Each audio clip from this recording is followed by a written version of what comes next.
Gautam Adani, founder of Adani group. Bill Gates, co-founder of Microsoft. తెలుసా వీళ్ళందరిలో ఉన్న కామన్ విషయం ఏంటో? వీళ్ళందరూ ప్రపంచంలోనే ధనవంతుల్లో ఒకరు. ప్రజెంట్ ప్రపంచంలోనే వీళ్ళ డామినేషన్ చాలా ఎక్కువగా ఉంది. వీళ్ళందరిలో ఉన్న కామన్ విషయం ఫైనాన్షియల్ ఫ్రీడమ్. ప్రజెంట్ జనరేషన్ కూడా ఈ ఫైనాన్షియల్ ఫ్రీడమ్ కోసమే స్ట్రగుల్ అవుతున్నారు.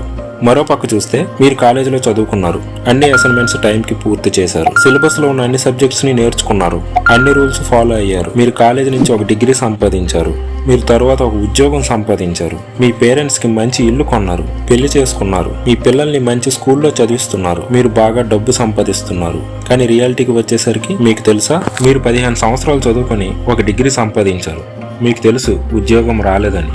మీరు చాలా ఇంటర్వ్యూస్కి అటెండ్ అవుతారు, కానీ ఏదో ఒక రీజన్ వల్ల రిజెక్ట్ అవుతారు. మీ చుట్టుపక్కల ఉన్న వాళ్ళందరూ మిమ్మల్ని హేళన చేస్తారు. మీరు మెల్లగా మీ ఫ్రెండ్స్ మధ్యన, బయట జనాల మధ్యన తిరగడం మానేస్తారు.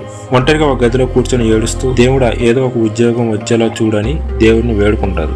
రోజు రోజుకి మీలో సెల్ఫ్ కాన్ఫిడెన్స్ తగ్గిపోతుంది. చివరికి దేవుడి దయ వల్ల ఏదో ఒక జాబ్ మీకు దొరుకుతుంది. జీతం తక్కువగా ఉంటుంది, దానిలోనూ కొంత డబ్బు సేవింగ్ చేసుకుని ల్యాండ్ తీసుకుంటారు.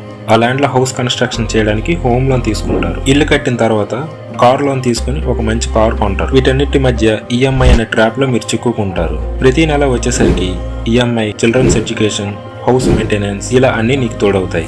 ఇదే సమయంలో ఉద్యోగంలో ప్రెజర్ ఎక్కువ అవుతుంది. మీరు ప్రెజర్ తట్టుకోలేక ఉద్యోగాన్ని మానేయాలని అనుకుంటారు. కానీ home loan EMI, car EMI, children education ఇవన్నీ గుర్తొచ్చి ఉదయం లేవగానే ఆఫీస్కి వెళ్లి మళ్ళీ సాయంత్రం ఇంటికి వస్తారు. మీరు ఉద్యోగం నచ్చినా నచ్చకపోయినా చేయాల్సి వస్తుంది. ఒక రోజు మీరు ఆలోచిస్తారు, ఏంటి నా జీవితం ఇలా అయిందని. అలా మెల్లమెల్లగా రోజులు గడుస్తూ మీరు చివరికి ముసలివారు అయిపోతారు. అప్పుడు అనుకుంటారు, నేను నా జీవితంలో ఏమీ సాధించలేదు, ఐఎమ్ వెరీ అన్లక్కీ అని.